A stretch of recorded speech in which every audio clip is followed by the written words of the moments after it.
alhamdulillah kerja sini bisa untuk anak-anak sampai tamat semua.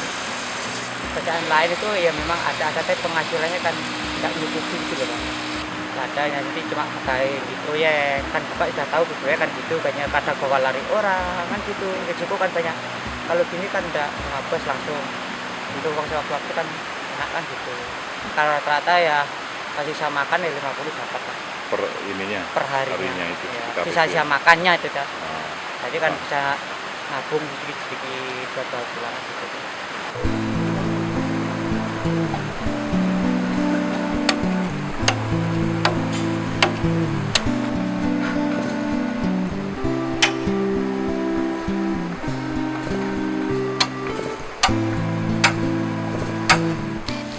Kalau prosesnya nih, kalau pertama kali kita bongkar berapa aro kita perlukan, sekian aro kita bongkar, satu aro kita perlukan, satu aro kita bongkar. Setelah bongkar, setelah kelihatan tanah parasnya, maka kita cari memakai alat modern sensor namanya. Setelah disensor, dipotong-potong, lalu saya sebagai buruh, istilah bahasa kerennya dikepluk, ya dibangunkan.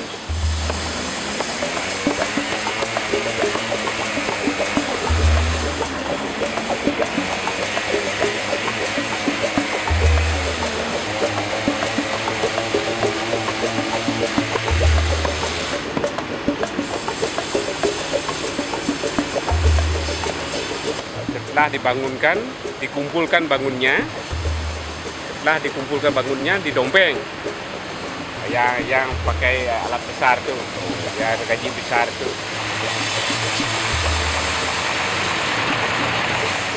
Setelah jadi paras, maka proses tersebut dikajang oleh orang-orang yang mencari kerjaan tukang kajang namanya.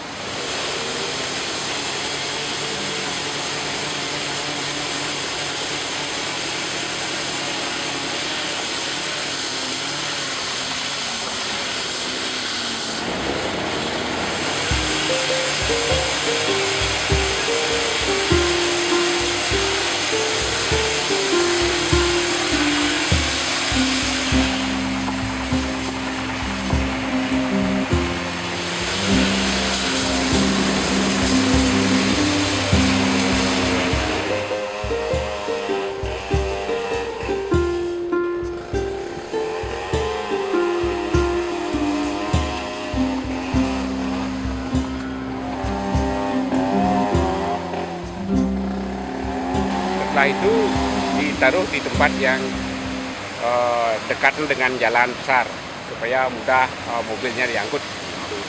Dibeli oleh si pembeli untuk setel Bali, untuk pakai puro, untuk tempelan setel Bali di rumah-rumah itu karena paras itu dibeli di sini gitu. Karena tahan lama gitu lah. Karena sampai 40 tahunan lamanya gitu, lama bangunannya gitu. Itu proses yang telah saya ketahui gitu lah.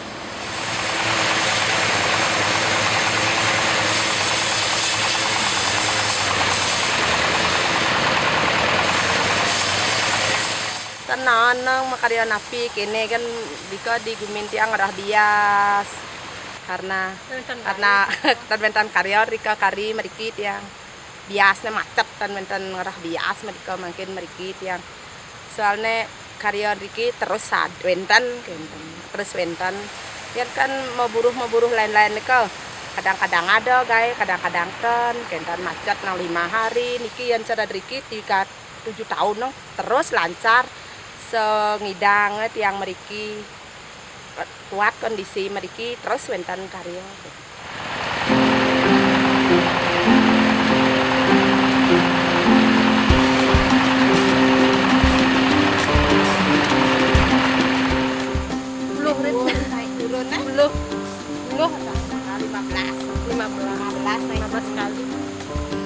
Kalau paras yang panjang itu 5, kadang 4 gitu kan, kadang ada yang agak berat, ada yang ringan. sekarang kadang-kadang ya 35, 40 gitu. Cuma gitu aja kekuatannya. Ya biasa aja Pak, memang keadaan nggak ada yang saya bisa ya gini. Pernah jualan, terus jualan gorengan itu 1 bulan udah digusur sama yang punya tanah, terus kembali lagi diparas.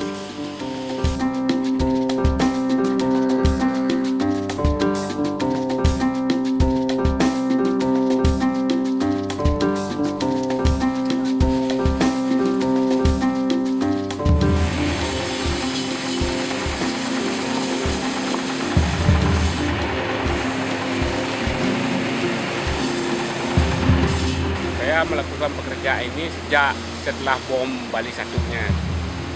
Ya, setelah bom Bali 1 saya dulu patung saya tidak ada tamu datang ke Bali setelah bom 1, maka patung saya tinggalkan.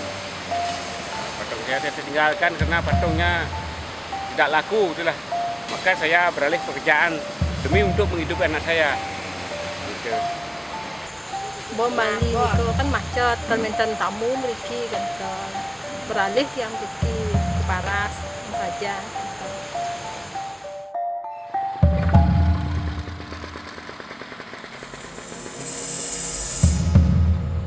Kadang-kadang bukan lagi sami Bali, tukang kajang. Nih, kan menten tukang kajang Jawa. Dan menten nak Jawa nyampe, cuma 1 kan menten. Nyatu kajang. Nih, kan mungkin karena faktornya ekonomi kalau dari bapak nih kan legai boleh 50.000 orang dia. Sedangkan mungkin pengeluaran di atas 50.000 untuk dapur sama anak-anak nih ke ya anak dodo kan harus berjuang. Karena kadang-kadang beniau bendot sing wang ke kurang kajang apa ada yang nih kayak jauh modelnya. Nah, yo. Nah, lebih cari yang nilai lebih perjuang orang Bali perempuan itu lebih keras daripada anak Jawa. Kemauan saya. Kemauan tiang karena gak tanah napi ya kata ngerah tiang karyaan mereka. Tiang lah panak, makin ampun kenten berkeluarga panak tiangnya nak kenten masih tanggungan. Kita nopol nayan, mangna sedang yan. Oh, gitu. Kenyang ada ya? Kenyang. Aduh. Ya ang sitwasyon nih. Semuanya ditogel dan ya. Iya, ngajang paras boleh duit.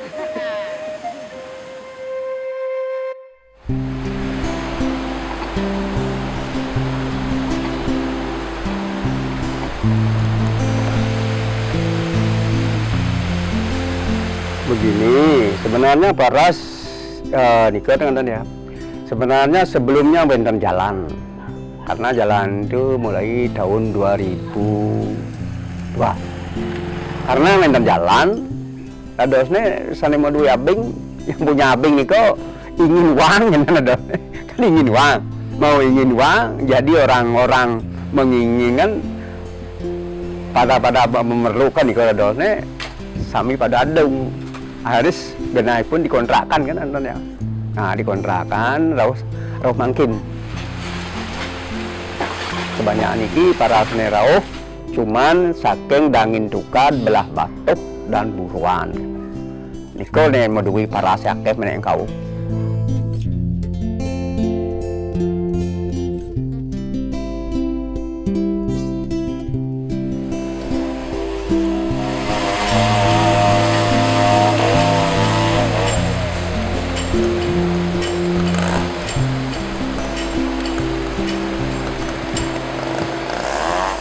Harga bahan baku, harga tebing di sini tuh jauh berbeda ya.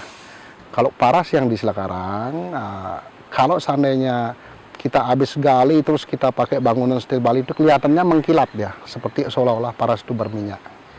Kalau paras ini ya, jadi kita pakai sama ada bentuknya, kecuali dia masih basah itu kelihatannya bagus. Tapi kalau sudah dipakai, kelihatannya seperti apa namanya uap begitu, uap istilah apa namanya uap itu tidak mengkilat. Kalau di paras yang ada yang di Tukat Wos ya, yang lokasinya di Selekarang ya. Nah, jadi yang di sana 1 aro itu ya sekarang ya 150 juta per aro kontrak ya. Kalau di sini sekarang yang saya dengar kan baru mencapai 30 juta ya. Kan pembiayaan operasionalnya untuk jalan, nyewa kan itu ngontrak ya, ngontrak mungkin dia satu jalan itu untuk satu arah penuh dia 700.000. Kali pangkelu kan berarti 2.100.000. Jalannya ya jalan. Buat kilo, jangan kenal masih itu 1 tahun ke 500. Untuk 1 tahun jangan parah. Untuk di Subak nanti kenal 50.000 per bulan. Nah, biaya untuk memperbaiki aspal lah kan. Mentan pemasuk per bulan mentan kuda pun mayarian 100 rupiah, mentan 150 mentan. Jadi kecilan ya 50 rupiah mentan. Kendan per bulan iki kontrak. Apa kuda ya nyemak parasi pun kesetok ke bulan manya.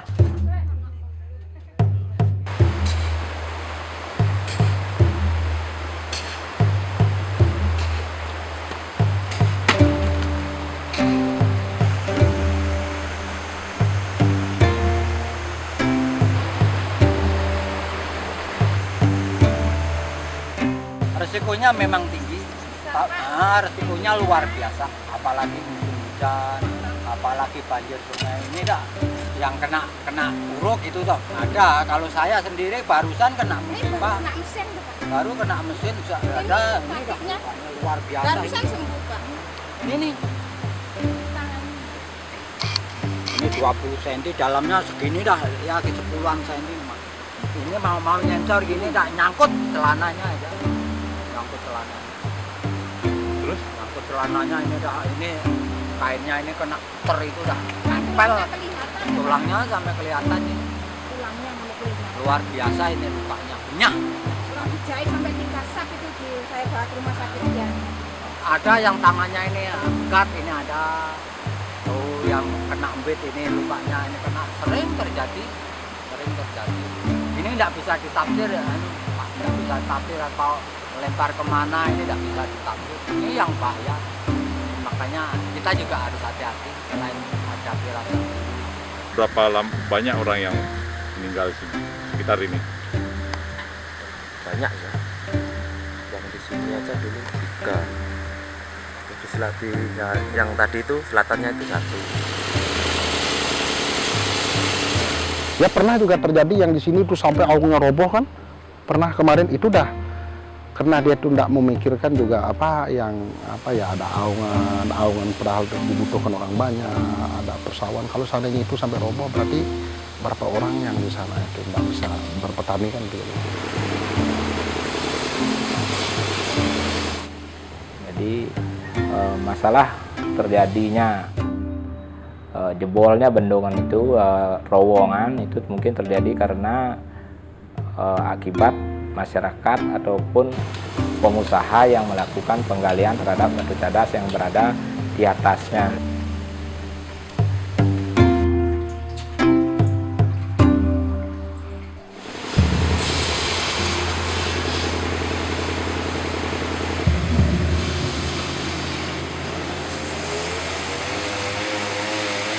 Nah, inilah yang kita tidak bisa arahkan kepada masyarakat untuk tidak mengontrakkan tanahnya kepada para penambang itu sendiri. Karena pada intinya tanah di sekitar itu mungkin bagi masyarakat tidak ada manfaat karena tanah itu terjal, kemudian tidak bisa ditanami sehingga untuk menambah penghasilan dan kebutuhannya maka tanah tersebut dikontrakkan. Dan akhirnya setelah akhir kontrak ya tanahnya itu otomatis hilang karena sudah menjadi sungai gitu. Nah, itulah yang kami dapat pantau selama ini. Untuk pemotongan paras, karena paras itu di sini bagus dan cepat laris laku. Sekarang saya sudah berhenti untuk pemotongan paras karena saya anggap itu nanti untuk masa depannya kurang baik gitu. Karena itu sudah generasi kita nanti tidak ada warisan apa-apa, jadinya yang tinggal warisnya jadinya sungai saja, jadi sungai semua kan gitu. Luasnya sekarang setelah diukur adalah 46,72. Kira-kira dulu antara 50 aro jadinya gitulah. adanya galian C yang ada di wilayah kami, khususnya itu galian paras itu, kami semenjak kami berada di kantor desa, kami sudah mengadakan beberapa kali rapat dengan tokoh masyarakat, dengan klien, dengan Bendesa. Itu ada keinginan kita itu untuk menyetop. Karena apa? Karena terus terang aja, kalaupun dibiarkan itu akan mengganggu lingkungan, khususnya yang ada di sungai. Terus yang kedua itu kegiatan galian C itu sudah terbukti merusak lingkungan. Contohnya di Tegenungan itu sudah terjadinya longsor karena galian di bawah itu terlalu besar sekali. Kami sudah menganjurkan kepada pemilik lahan, sebetulnya kami sudah adakan kegiatan pendekatan-pendekatan dengan pemilik lahan. Ya itu dilema buat pemerintahan desa. Kenapa? Karena itu katanya itu sumber ekonominya untuk menghidupi keluarganya. Terus terang aja, kedepannya kami di desa ada wacana untuk menetapkan tata ruang.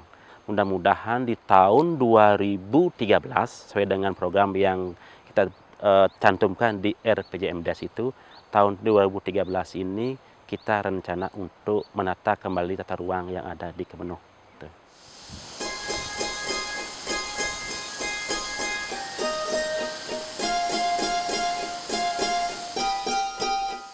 Objek-objek saya anggap wisata lah, anggap semacam hotel secara akomodasi dan sebagainya terhadap lingkungan sekitarnya. Disinilah perlu seperti kami katakan tadi, adanya suatu kesinergisan di antara mereka. Dari pihak investasi tentunya mereka sudah mengeluarkan semacam TSR-nya lah untuk lingkungan. Artinya mereka harus peduli terhadap lingkungan. Makanya terjadilah kerjasama yang baik, sinergis antara pihak investor dan pihak lingkungan di mana investasi itu ditanam. Tetapi masalah katakanlah pencarian paras itu, ini memang kita masih mencari sebuah solusi. Karena ini merupakan sesuatu hal yang dilematis. Di satu sisi, memang keterampilan mereka itu saja. Di satu sisi, sungai jangan sampai tergerus semuanya. Maka dalam hal inilah kita harus bijak, kita akan mendorong pemerintah mencarikan solusi, jadinya harus dilokalisir. Sekarang cuman bagaimana masyarakat itu paham bahwa pelestarian lingkungan adalah yang prioritas, harus mereka lestarikan. Untuk mereka sekarang termasuk anak cucu mereka nanti, biar mereka tidak tergerus oleh alam yang mereka eksploitasi yang secara berlebihan.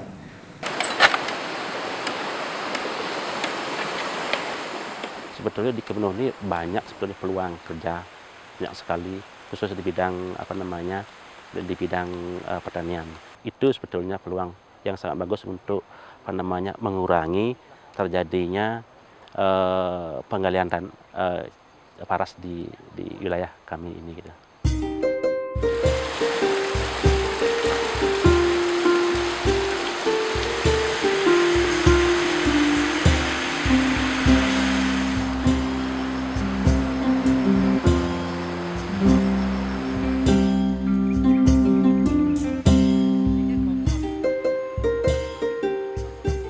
Sebelum saya terjun ke dunia pertanian ini, saya pernah bekerja sebagai pematung. Pematung dari umur 9 tahun hingga umur saya 40-an.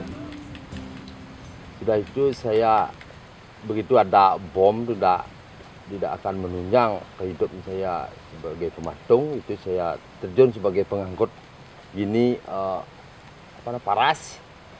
Pernah 1 tahun, sudah tidak kuat untuk menopang badan saya sebagai pengangkut itu. Saya lari ke dunia pertanian dan sudah 1 tahun saya terjun di dalam pertanian organik ini, sangat senang dan hasilnya mengembirakan gitu. Dampak secara ekonominya lebih menunjang di bidang pertanian, bisa menyekolahkan anak.